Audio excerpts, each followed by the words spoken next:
Hey guys, in today's video we are going to be doing a 1-year review on the boosted G35. We are coming up 1 year from installing the Vortech V3 Supercharger kit on the G35, and it's been 1 year and the car is still running. So that fact itself, this video deserves 1 like because of that. Okay, false. I don't want to clickbait you guys. I don't want to clickbait. It's actually 11 months. It's coming up on 1 year. I actually installed it in July. So 1 month short, but still coming up on 1 year. That being said though, welcome back to the channel. My name is BeDistinct. However, it is a little bit hot here in Sacramento. We're experiencing some extreme temperatures out here. So I'm actually going to let it cool off, and I'm actually gonna drive this to the gas station and do the review there because it'll be a lot cooler. It'll be nighttime, you'll have amazing lighting, and it'll be nice and quiet, and then we'll do the review right then and there. All right guys, we're here at nighttime. We're actually next to a Burger King, which is all right, but let's get today's video started. I want to warn you guys, I'm just gonna be talking about some of the issues I had, some of the pros about it, some of the cons about it, and just overall review about the kit. All right guys, so what you guys see here is a 3.5 liter BQ35DE rev up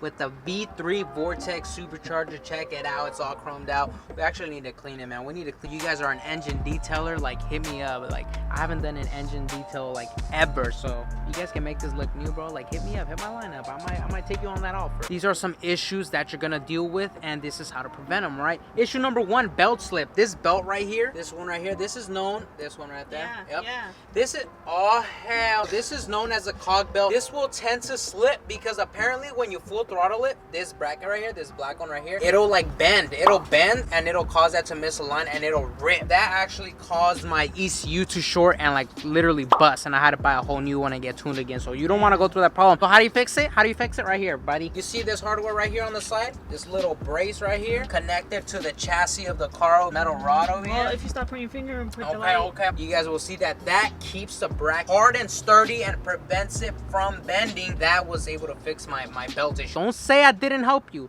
And just some proof here. Look, see all the black shreds from the belt that I've shredded. I've shredded 2 belts already, so you don't want to go through that trouble, dummy. I promise you don't want to go through. Issue number 2, you're gonna have some fitment issues. Actually, this one's not guaranteed. Some people have plenty of space. I don't have plenty of space. I'm not sure why. So I still have my stock fans right here, and this shroud, this black thing right here, is so thick. Right here, look, right here. It's literally cut. I literally had to cut it so the pipe can fit in. And the fans, you can't really see it, but some part of the fans, I had a Dremel. I literally had to like cut it down with the Dremel because it was too fat. It was too fat. So we had some fitment issues. We fixed them, but just a heads up, you might have some fitment issues. Okay, last issue that I had was just boost leaks. This one was a given. This one's not really that hard. Just make sure when you're replacing everything, your manifold and all your throttle body and everything that you replace, make sure you put some brand new gaskets. That's all you got to do. Put some brand new gaskets. You won't have any boost leaks. Make sure the clamps are tight and you should be all right. Now, some frequent questions that you guys might have. You could be like, okay, well, BQs are known to like leak oil or burn oil. How much oil does your burn? So I have it here on my note. It burns no oil. Like literally, I don't know if I got lucky. I'm sorry, guys, but like it literally is super.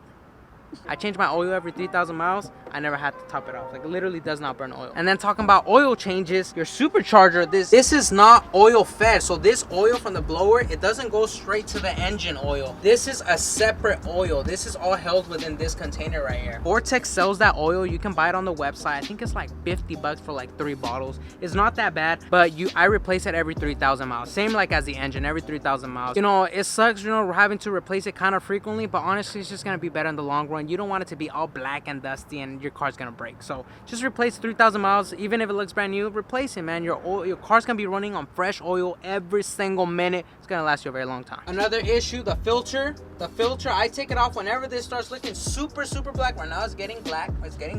But when it's super black and you start seeing bugs and you start seeing like dirt and everything, Bugs? it got off. I wash it off, rinse it off, and I have the K&N clean filter, and I make it brand new. I don't have to buy a new one. I just clean it. It's saving the environment? Yep. I got tired of holding the hood. Now some cool things about the kit. Why are you so far, bro? My bad. Why are you so far? Okay. So some good things about, why are you so close, bro? Some good things about the kit, okay, all right. Here I have it on my notes. 3,000 RPMs, okay. Drives like a perfect VQ, like a normal VQ, just normal. From 3,000 to 4,000, that's when you can feel the G35, okay. This is a little faster than usual. That's when you feel the boost kind of at 4,000 or above, and you gas on it, bro, boom, instant torque. Like literally the power is linear. It just feels like the car is going and going like Power is there. Last two things that I want to say about this kit. Price for the price, it's gonna depend on you guys, okay? What do you guys want? If you guys are looking to get power, you guys know that turbo applications are the best for power, okay? And they cost almost as much as a Vortech kit. If you're looking for power, just get a turbo. But one thing I will vouch for the Vortech kit, and it will turn necks absolutely everywhere you go just because it's so loud. It'll bring you so much attention. So if it's attention that you're after, this kit is like perfect. You don't need a turbo, you need a supercharger. All right, guys, so those are pretty much all the things I have to say about the Vortech kit after a year. We had all those issues. All those came within like first 2 months, and trust me, there were 2 months of hell. Like literally, I had so much downtime, and I had to get my car tuned like 3-4 times. The kit, after you fix all those issues, literally I've been driving the car all this time. No issues. You just take it out. It's daily drivable. It hasn't given me any problems at all since I fixed those problems. So honestly, I'm really enjoying the car right now. Pushing 444 wheel. And if you can find it used, guys, some used kits are out there on Facebook for like 3,000. I would definitely cop. Make sure the blower's good. With that being said, if you guys have any questions about the Vortech kit, let me know down in the comment section down below. Don't forget to give this video a thumbs up. Follow me on Instagram, TikTok, and all that for extra content. And I'll catch you guys next episode. Peace.